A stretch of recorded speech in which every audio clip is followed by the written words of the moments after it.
G'day guys, how you going? Hope you're all having a fantastic evening. Tonight I'm going to be doing another review. This is a new wave French horror film, so French language, English subtitles. It was made in 2010, directed by Jan Goslin, and this film is called Caged. Now this took 3 months to get to me. I ordered it from Amazon UK and they kept stuffing me around, so I had to wait 3 months for it, and I was really hoping that the wait would be worth it, and now I'm going to be telling you if it was or wasn't. So the story is as follows. In war-torn Eastern Europe, a young nurse named Carol saves valuable lives as part of a humanitarian aid group.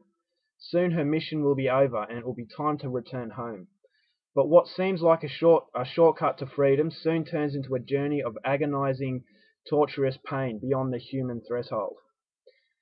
Pulled through her vehicle by a brutal group of armed masked assailants, Carol and two of her colleagues are held captive within an underground isolated bunker.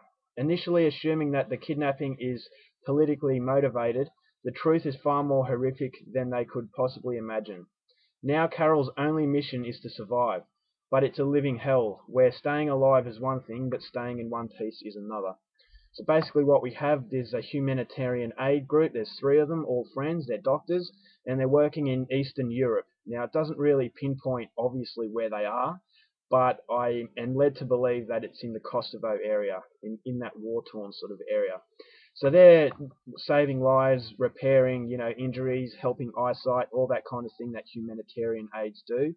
And their mission is just about over. So on the final day, they're traveling back through the country of this particular area, and they're on the way back to Paris. So their journey is cut short because there's a roadblock, and the army basically tell this group that the road is closed off because they've detected landmines, and they have to have a few hours to disarm them before they can open the road again. So they don't really want to wait 3 hours for the landmines to be disarmed. So they decide, in typical horror fashion, to take an isolated dirt road, and apparently it will lead them to the main road a lot faster than having to wait 3 hours. So they go through this dirt road, and then all of a sudden a truck zooms past them and basically pulls up in front of them, or just stops. So they stop, they don't know what's going on, and then some masked gunmen come out of this truck and basically surround the car, shouting at them. They're speaking a different language, so it's obvious that they're not French. They're shouting at them to get out of the car. They force them all out and into the back of their truck, and they take them to this isolated bunker. Now, initially, the humanitarian aid group, they believe that they're political prisoners, but when the truth gets out, it is far more horrifying than they could ever have believed, and it turns into a real fight for survival as, these 3 people have to fight for their life and get out of this bunker, because I'm not going to give away what they do, but it is far more than just a political prisoner. I'll put it this way, they don't want a ransom. So that's as far as I'm going to go with the story. If you want to know more, then I would highly suggest you seek the film out and watch it for yourself, because there will be no spoilers in this review. Now my thoughts on the film. This film has gained a lot of controversy because a lot of people seem to believe that this film, in that war-torn sort of area, the Kosovo area, obviously a bit of war had been staged there, and a lot of people who have seen this film have accused the director of a propaganda film, and basically suggesting that one side of the war were the evil guys and the others weren't. So it's gained a lot of controversy, a lot of debate, fairly heated debate as well, has been put on this film. So I'm really not going to get into that debate.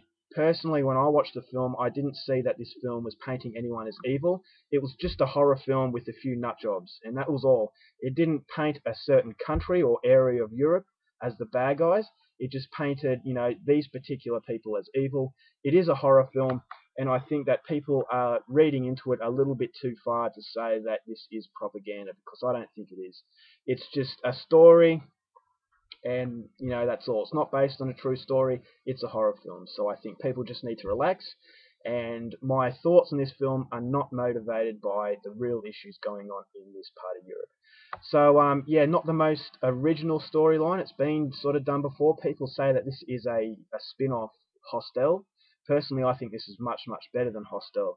So it's not a a unique original storyline, but what makes the director succeed so much is the fact that he's painted some very, very likable characters. The main character, Carol, played by Zoe Felix, really, really nice. She has a very warm sort of vibe surrounding her, and so do her colleagues. Now, they like to joke around, they're not annoying, and you really don't want to see bad things happen to them. So although it's not an original storyline, it is different because of the fact you want to see these humanitarian aids get out of here alive.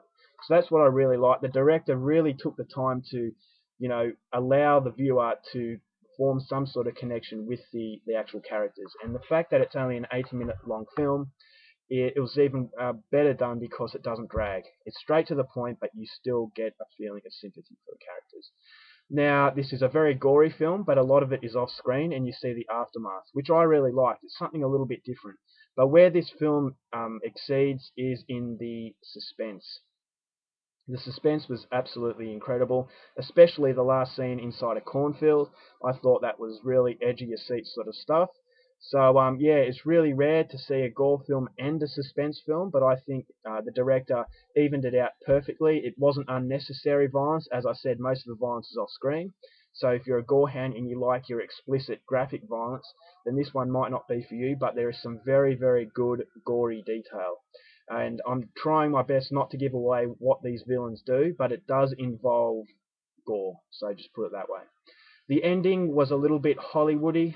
It doesn't really leave the door open for possibilities, but that didn't worry me at all because it doesn't pretend to be a fancy film, and I think a twist ending or one of those fancy endings would have ruined it because it's just an easygoing sort of film, and it's one you can kick back and just enjoy yourself.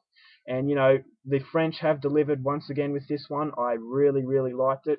I liked it a lot better than I thought I would, and I can say that the 3 month wait was certainly worth it. The cinematography, excellent. There is a lot of color in the film. It's a very, very chilling atmosphere. I felt that he had very good soundtrack. It matched the overall mood. So there's a lot to like about it. Apparently it's Jan Goslin's first film, so hopefully he continues to make French horror films, because if this is anything to go by, he has a very, very bright future ahead of him. So what else can I say about the film? The villains were very, very good.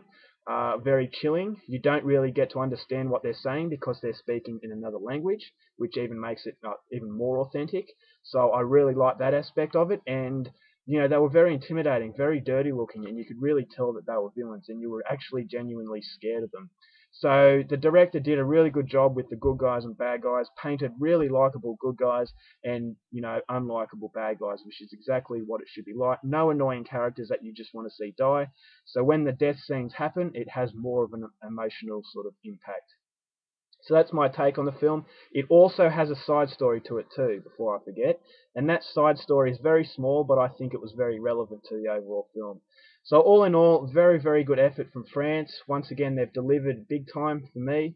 I'll watch this one. It has great replay value, and I would highly recommend it if you're into French horror. One of the new ones, and hopefully the French just keep getting better and better. I can't wait to see what they have in the future. And so, yeah, I would highly recommend this one. This is one of the good ones. Alright guys, that's it for my review. Until next time, take care of yourselves, and I'll see you later.